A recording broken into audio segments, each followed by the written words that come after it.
Happy new year! ഹേ friends, നമുക്കിപ്പോൾ 2025 calendar ഉണ്ടാക്കാം. അതിനായിട്ട് ഞാൻ എല്ലാ മന്തിൻ്റെയും ഡേറ്റ്സ് പ്രിൻ്റ് ഔട്ട് എടുത്തിട്ടുണ്ട്. ഇതൊക്കെ നമുക്ക് ആക്ച്വലി എഴുതാവുന്നതേ ഉള്ളൂ, പക്ഷേ കുറച്ചും കൂടെ ടൈം കൺസ്യൂമിങ് ആയതുകൊണ്ട് ഞാൻ പ്രിൻ്റ് ഔട്ട് എടുത്തു.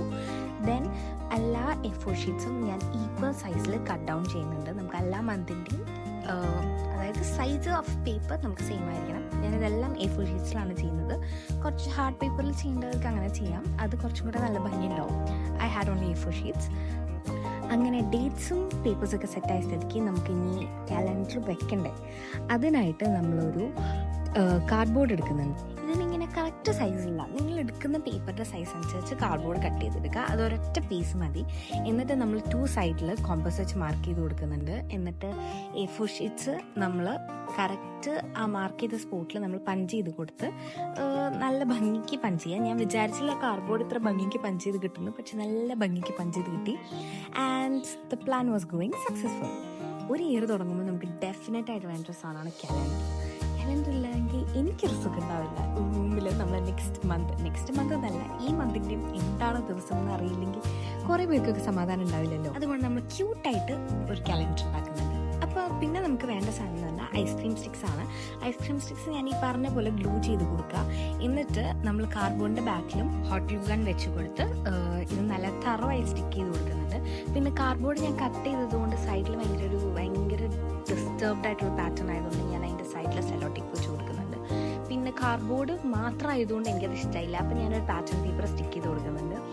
എന്നിട്ട് നമ്മൾ പ്രിൻ്റ് ഔട്ട് എടുത്തപ്പോൾ കംപ്ലീറ്റ്ലി കസ്റ്റമൈസ്ഡ് ആണല്ലോ. ഞാൻ സൈറ്റിൽ ഫ്രീ ആയിട്ട് വിട്ടത് so that I can do A pattern. അപ്പോൾ നമ്മൾ ഡിഫറെൻറ്റ് പാറ്റേൺ ഡിഫറെൻറ്റ് മന്ത്സിനായിട്ട് കൊടുക്കുന്നുണ്ട്. അങ്ങനെ ഇന്ന പാറ്റേൺ ജാനുവരിയിൽ ഇന്ന കളർ യൂസ് ചെയ്തതിന് സ്പെസിഫിക്കേഷൻസ് അങ്ങനെയൊന്നുമില്ല. അങ്ങനെ ചെയ്യേണ്ടവർക്ക് ചെയ്യാം, so that it looks more meaning full. എനിക്ക് ഇങ്ങനെ സിമ്പിൾ പാറ്റേൺസ് കൂടുതൽ ചിന്തിക്കാൻ ഉള്ള ഒരു ഇതുണ്ടായിരുന്നില്ല. അപ്പം ഞാൻ ഇങ്ങനെ തന്നെ ചെയ്യാമെന്ന് വിചാരിച്ചു. ഇങ്ങനെ കലണ്ടറൊക്കെ ഉണ്ടാക്കാനും ഓരോന്ന് ചെയ്യാനും എനിക്ക് ഇഷ്ടമുള്ളതുകൊണ്ട് നല്ല ക്യൂട്ട് ലുക്കിൽ വരണം എന്ന് എനിക്ക് ഭയങ്കര ആഗ്രഹമായിരുന്നു. And it got successful. അങ്ങനെ ചുമ്മാ ബ്രഷ് പെൻസിൽ വെച്ച് ചെയ്ത് കഴിഞ്ഞപ്പോൾ എനിക്ക് സുഖം തോന്നിയില്ല. അപ്പം ഞാൻ വിചാരിച്ചു കുഞ്ഞു കുഞ്ഞു ഡിസൈൻസ് ചെയ്ത് കൊടുക്കാം. ഓരോ ഫ്ലവറിൻ്റെ പാറ്റേൺസ് പ്രിൻട്രസ്റ്റിൽ നിന്ന് എടുത്തു. ചില കലണ്ടർ പേപ്പേഴ്സിൽ ഞാൻ ഡിസൈൻസ് ഒന്നും കൊടുത്തിട്ടില്ല, ചിലത് അങ്ങനത്തെ ഭംഗി തോന്നിയതുകൊണ്ട് പിന്നെ കുറേ സ്ഥലത്ത് ഞാൻ ഇങ്ങനെ തന്നെ ചെയ്തു. അങ്ങനെ ഈ ഫെബ്രുവരിയുടെ pattern is my favourite. Do tell me which one is your favourite. ഓരോ മന്തിൻ്റെയും പാറ്റേണേയും ഞാൻ ആക്ച്വലി ഷോർട്സ് ആയിട്ട് അപ്ലോഡ് ചെയ്തിട്ടുണ്ട്. Please do watch that. ചില പാറ്റേൺസ് ഞാൻ ചെയ്തത് എനിക്കിഷ്ടമായില്ല, പക്ഷേ ഇത് ഫൈനൽ ഔട്ട്കം, അതായത് ഇതിൻ്റെ ഫൈനൽ റിസൾട്ട് വന്നതെല്ലാം കൂടി ഒരുമിച്ച് വന്നപ്പോഴുണ്ട് ഇറ്റ് ലുക്ക് അമേസിങ്.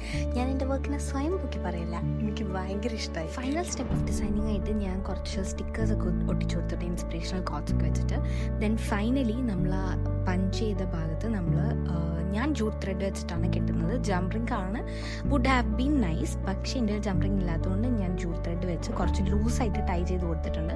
നമുക്കിത് തിരിക്കാൻ പറ്റണം. ഓക്കെ, അപ്പോൾ നമ്മൾ കുറച്ച് ലൂസായിട്ട് വേണം വെക്കാൻ. And if you like it please do subscribe. എന്തായാലും 2025 തുടങ്ങല്ലേ, അപ്പോൾ ഡു ട്രൈ.